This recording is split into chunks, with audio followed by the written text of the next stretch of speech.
আজ আমি বন্ধুরা হেলদি টিফিন ব্রেকফাস্ট রেসিপি নিয়ে হাজির হয়েছি প্রতিদিনের নেই আজকে। তো আজকের এই হেলদি টিফিন রেসিপিটি ভীষণই সুস্বাদু এবং ভীষণ সুন্দর হতে চলেছে। আপনারা পুরো ভিডিওটা দেখবেন, আশা করছি ভালো লাগবে। রেসিপিটি বানানোর জন্য আমি এখানে নিয়েছি 2 বাটি ময়দা।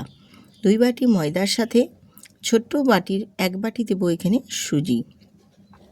সুজিটা একেবারেই অপশনাল, তোমরা চাইলে দিতেও পারো, না দিতেও পারো, কিন্তু সুজিটা দিলে এই টিফিন রেসিপিটি বেশ একটু ভারী হবে, খেতেও ভালো লাগবে, পেটটাও অনেকক্ষণ বাচ্চাদের ক্ষেত্রে ভরিয়ে রাখবে। এবারে দিয়ে দেবো এখানে স্বাদ মতো নুন আর দেব 1 চামচ চিনি। চিনিটা অবশ্যই দেবেন, চিনিটা দিলে এই রেসিপিটি ভীষণই সুস্বাদু লাগে খেতে। দিয়ে শুকনো উপকরণগুলো আমি খুব ভালো করে একটু মিক্সড করে মিশিয়ে নেব। মেশানো হয়ে গেলে এবারে এখানে অল্প জল দেব, দিয়ে খুব সুন্দর করে একটা ব্যাটার রেডি করে নেব। তো জলের পরিমাণটা কিন্তু আমি প্রথমেই একটু বেশি দিয়েছি, তারপর অল্প করে দেব। আমার যেই পরিমাণে সমস্ত কিছু মেজারমেন্ট জিনিসটা আছে সেই পরিমাণে আমি জলটা ঠিক আন্দাজ করে দেব। তো তার জন্য আমি এখানে জলটা প্রথমে একটু বেশি দিয়েছি, তারপর একটু অল্প জল দিয়ে একদম বেশ একটা থপথপেভাবে স্মুথ ব্যাটার রেডি করে নেব। নমস্কার বন্ধুরা, আমি রূপা, ব্লগস উইথ রূপা চ্যানেলে আপনাদের সবাইকে স্বাগত জানিয়ে আজকে একটি সুন্দর টিফিন ব্রেকফাস্ট বা রাতের ডিনারের রেসিপিও বলতে পারো, বানিয়ে নিতে পারেন। ভীষণই সুন্দর, যেটা প্রথম থেকে শেষ পর্যন্ত দেখবেন, আশা করি ভীষণ ভালো লাগবে। আর স্কিপ করবেন না, তাহলে বুঝতে পারবে না আমি কি কি উপকরণ দিয়ে এখানে বানিয়ে নিচ্ছি বা কিভাবে বানিয়ে নিচ্ছি। পুরোটা দেখলে তবেই কিন্তু বুঝতে পারবেন, না হলে কিন্তু বুঝতে পারবে না। আমি যেভাবে ব্যাটারটা দেখো একদম থপথপেভাবে রেখেছি, একদম গাঢ় গাঢ়ভাবে এই রকমই কিন্তু রাখতে হবে। যেহেতু এখানে 1 বাটি সুজি দেওয়া আছে, সুজিটা ফুলে আরও এটা একটু গাঢ় ভাব হবে, সেই কারণে এখানে আমি একটু ঢাকনা দিয়ে ঢেকে দেব। আমি এখানে 15 থেকে 20 মিনিট পর্যন্ত ঢেকে রেখেছিলাম, যাতে সুজিগুলো মোটামুটি ফুলে গিয়ে খুব ভালো মতো একদম ময়দার সাথে মিশে যেতে পারে। আর সুজিটা ফুলে গিয়ে ব্যাটারের থিকনেসটা কীরকম রেখেছে সেটা তোমাদের দেখিয়ে দিচ্ছি। দেখো কতটা পরিমাণে গাঢ় হয়ে গেছে। তো এই রকমই কিন্তু গাঢ় ভাবটা থাকবে। এটাকে কিন্তু আর এর থেকে বেশি পাতলা করা যাবে না, কারণ এতে আমি আরও অনেক কিছু উপকরণ অ্যাড করব। সেক্ষেত্রে কিন্তু এই রকমই পর্যায়ে রাখতে হবে এই ব্যাটারটা। এবারে আমি এই ব্যাটারের সাথে 2টো ডিম এখানে ফাটিয়ে দিয়ে দেব। তোমরা চাইলে এখানে 2টোর পরিবর্তে 1টাও দিতে পারো, এছাড়া 2টোর পরিবর্তে 3টে 4টে পরিমাণেও দিতে পারো, তাহলেও কিন্তু এটা খেতে ভীষণ ভালো লাগবে। দিয়ে এবারে আমি এখানে কিছু মশলা অ্যাড করছি, যেমন দিচ্ছি এখানে চাট মশলা দিয়েছি অল্প একটু, 1 চামচ দিয়েছি গোলমরিচের গুঁড়ো, আর দিয়েছি এখানে কারি পাতা, আর একটা গ্রেট করে নেওয়া গাজর। তো গাজরের পরিমাণটা কিন্তু এখানে একটু বেশি দিতে হবে, তাহলে বেশ ভালো লাগবে। আর আমি কারি পাতার পরিবর্তে তোমরা যদি এখানে ধনে পাতা দাও সেক্ষেত্রেও দিতে পারো। আর ঝালের জন্য আমি এখানে যেহেতু বাচ্চা বড় সবার জন্যই করছি, সেই জন্য এখানে গোলমরিচ দিয়েছি, আর খুব বেশি ঝাল দেব না। তোমরা যদি এখানে কাঁচা লঙ্কা অ্যাড করতে চাও বা চিলি ফ্লেক্স অ্যাড করতে চাও সেটাও অ্যাড করতে পারো, তাহলেও ভীষণ ভালো লাগবে কিন্তু আজকের এই টিফিন রেসিপিটি। তো বাচ্চাদের জন্য যদি বানিয়ে নাও সেক্ষেত্রে কিন্তু ঝালের পরিমাণটা একদম কম দিতে হবে। দিয়ে খুব ভালো করে দেখো মাখিয়ে নিচ্ছি। এই যে মাখানোটা দেখো কতটা ঘন লাগছে বা একটা থপথপে ব্যাটার লাগছে, এই পর্যায়ে কিন্তু একদমই থাকবে না। এই ডিমের মিশ্রণটা যতটা এই গোলার সাথে মিশে যাবে বা যতটা খুব ভালো মতো ফেটিয়ে নেওয়া হবে, ততটাই কিন্তু সুন্দরভাবে ব্যাটারটা রেডি হবে। আর ব্যাটারটা এতটা পরিমাণে থপথপে থাকবে না, অনেকটাই কিন্তু আরও পাতলা হবে। এই কারণেই আমি বলেছিলাম যে এখানে এই পর্যায়ে মোটা থিননেসটা ব্যাটারের মোটা রেখেই বানিয়ে নিতে হবে প্রথমে। তারপর সমস্ত কিছুটা দিয়ে খুব ভালো করে মিক্সড করে নেওয়ার পর আর বেশ ভালো মতো একটু ফেটিয়ে নিয়েছি দেখো। তারপর কিন্তু ব্যাটারের থিকনেসটা কতটা পাতলা হয়ে গেছে সেটা নিশ্চয়ই দেখেই বুঝতে পারছো। এই রকমভাবেই বানিয়ে নেবেন, তাহলে বেশ সুন্দরভাবে একদম কিন্তু বানানোটা ঠিকঠাক হবে। আর যেহেতু আমি টিফিন রেসিপিটি একটু কালারিং করছি, বাচ্চাদের একটু আকর্ষণীয় হবে, সেক্ষেত্রে এখানে আমি অল্প একটু হলুদের গুঁড়ো দিয়ে আবারও খুব ভালো করে একটু ফেটিয়ে নিচ্ছি। তাহলে কালারটা ভীষণ সুন্দর হবে এই টিফিন রেসিপির ক্ষেত্রে।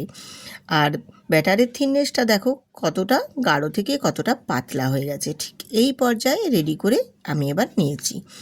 এবারে চলে এলাম গ্যাসেতে একটা প্যান বসিয়ে দিয়ে অল্প করে একটু তেল ব্রাশ করে দিচ্ছি। এইভাবেই অল্প একটু তেল ব্রাশ দিয়ে করে নিলে অল্প তেলের মধ্যেই কিন্তু এই টিফিন রেসিপিগুলো রেডি হয়ে যাবে। আর ব্যাটারটা দেখো আস্তে আস্তে কতটাই পাতলা হয়েছে সেটা নিশ্চয়ই দেখে বুঝতেই পারছো। এবারে আমি ওই প্যানের মধ্যে দিয়ে দেব 2 হাতা ব্যাটার, দিয়ে ওই হাতাটা দিয়েই আলতো করে বেশ গোল করে ঘুরিয়ে একটা রুটির মতো শেপ দিয়ে দেব। এইভাবে তোমরা যদি একটু বড় করেও আকারে করতে পারো সেক্ষেত্রেও কোনো অসুবিধে নেই, বা যদি একটু আকারটা ছোট করে নাও সেক্ষেত্রেও অসুবিধে নেই। যে যেরকমভাবে বানাতে চাও সে সেই মতোই বানিয়ে নিতে পারবে। দিয়ে আমি এবার ঢেকে দিয়েছিলাম কয়েক সেকেন্ডের জন্য। ঢেকে দেওয়ার ফলে বেশ সুন্দরভাবে কিন্তু একটা পাশ ভাজা হয়ে যাবে। আর অপর পাশটা ভেজে নেওয়ার জন্য আমি আবারও একটু অল্প করে তেল ব্রাশ করে দিচ্ছি। এটা একেবারেই অপশনাল। যদি একবারে অল্প কম তেলের মধ্যে খেতে চাও তাহলে কিন্তু আর বানানোর দরকার নেই, বা তেল ছাড়াও যদি তোমরা বানাতে চাও সেক্ষেত্রেও কিন্তু আর একটুও তেল ব্রাশ করার প্রয়োজন পড়বে না। যেহেতু আমি একটু ওপরটা তেলতেলা ভাব রাখবো তাহলে খেতে বেশ ভালো লাগবে আর বাচ্চারাও বেশ খেতে চাইবে, এই কারণেই আমি একটু তেল ব্রাশ করে দিয়েছি। আর অপর পাশটা উল্টে নেওয়ার পর সেটাও আমি একটু তেল ব্রাশ করে দিয়েছি। তোমরা না চাইলে না দিতে পারো, কোনো অসুবিধে নেই। দিয়ে এবারে দুটো পাশ উল্টে পাল্টে বেশ ভালো করে ভেজে নিতে হবে। আর এটা ভেজে নেবার জন্য খুব বেশি সময় লাগবে না। একেবারে যেহেতু পাতলাভাবে আমি ব্যাটারটা রেডি করেছি আর ডিমও দেওয়া আছে, সেক্ষেত্রে কিন্তু একেবারেই সময় লাগবে না। খুবই তাড়াতাড়ি এটা ভাজা হয়ে রেডি হয়ে যাবে। আপনারা দেখলেই বুঝতে পারবেন যে ভাজাটা কত সুন্দরভাবে হয়েছে এবং কতটা কম সময়ের মধ্যে এই টিফিনগুলো ভাজা হয়ে রেডি হয়ে যাচ্ছে। আর গ্যাসের ফ্লেমটাকে একবারে মিডিয়াম টু লোতে রেখে ভেজে নেবেন, তাহলে ভাজাটা বেশ সুন্দরভাবে কিন্তু রেডি হবে। তো দেখুন আমি একটা ভেজে কিন্তু রেডি করে নিয়েছি। এবারও তোমাদের বোঝার সুবিধার্থের জন্য আমি আরও একটা তোমাদের বানিয়ে দেখিয়ে দিচ্ছি যে কতটা ইজিভাবে বানিয়ে নেওয়া যায় এই টিফিন রেসিপিগুলো। খুব বেশি সময়ও লাগে না আর খুব বেশি বানানোর জন্য উপকরণও লাগে না। বাড়িতে থাকা সমস্ত উপকরণ দিয়ে কিন্তু বানিয়ে নিতে পারবেন এত সুন্দর টিফিন ব্রেকফাস্ট রেসিপি, বা রাতের ডিনারের রেসিপি, বা অফিসের লাঞ্চেরও রেসিপি বানিয়ে নিতে পারেন। ভীষণই সুস্বাদু, খেতেও যেমনি ভালো লাগে, পেটটাও কিন্তু অনেকক্ষণ ভরিয়ে রাখে। বাচ্চারা যদি একটা খেয়ে নেয় তাহলেও কিন্তু পেটটা বেশ অনেকক্ষণ কিন্তু ভরিয়ে রাখতে পারবে। এটা পেটটা ভার করেও রাখে। আমি যেমন এটা ময়দা দিয়ে বানিয়ে নিচ্ছি, আপনারা যদি ময়দাটা বাদ দিতে চান সেক্ষেত্রে যদি ওটস দিয়ে বানিয়ে নেন সেক্ষেত্রেও কোনো অসুবিধে নয়। একই রকমভাবেই বানানো হবে এবং সেটা আরও হেলদি হবে, ভীষণই স্বাস্থ্যের পক্ষে ভালো হবে ওটস দিয়ে যদি বানিয়ে নেন। তো এইভাবেই আমি প্রত্যেকটা টিফিন দেখো বানিয়ে রেডি করে ভেজে নিই, তারপর তোমাদের সাথে শেয়ার করে দেখিয়ে দিচ্ছি। আমার প্রতিটাই ভাজা হয়ে রেডি হয়ে গেছে। তারপর আমি একটা প্লেটে নিয়ে তোমাদের দেখিয়ে দিচ্ছি কতটা পরিমাণে সফট এবং কতটা সুন্দরভাবে এই টিফিনগুলো রেডি হয়েছে। আমি এটা চাটনির সাথে সার্ভ করেছি, তোমরা চাটনির সাথেও সার্ভ করতে পারো। এছাড়া এই রেসিপিটি এতটাই সুন্দর হয় যে এটা এমনিও কিন্তু খেয়ে নিতে পারবে, বা এছাড়া তোমরা এটা কোনো তরকারির সাথেও কিন্তু খেতে পারো, ভীষণই ভালো লাগে। এছাড়া কিছু না হলেও কোনো অসুবিধে নেই, এটা এমনি খেতে এত ভালো লাগে যে বাচ্চারা, আমাদের বাড়ির বাচ্চারা তো এমনিই এটা ঘুরতে ফিরতে খেয়ে নেয়, এত ভালো লাগে আর এতটাই টেস্ট হয় যে ওদের কিছু আর লাগে না, ওরা এমনি নিয়েই খেয়ে নেয়, এত সুন্দর হবে। আশা করি আপনারাও কিন্তু এইভাবে একবার বানিয়ে দেখবেন। যদি ভালো লাগে বন্ধুরা অবশ্যই কিন্তু বন্ধুদের সাথে শেয়ার করবেন আর ভিডিওটিতে একটি সুন্দর করে কমেন্ট করবেন। নতুন নতুন বন্ধুদের রিকোয়েস্ট করছি ভিডিওটি দেখার পর অবশ্যই কিন্তু চ্যানেলটিতে সাবস্ক্রাইব করে বেল আইকনটি প্রেস করে দেবেন, তাহলে নিত্য নতুন রেসিপি দেওয়া মাত্রই পৌঁছে যাবে আপনাদের কাছে। আজকের এই রেসিপিটি যদি অতি ভালো লেগে থাকে তাহলে কিন্তু বন্ধুদের সাথে শেয়ার করে সুন্দর করে একটি কমেন্ট করতে ভুলবেন না।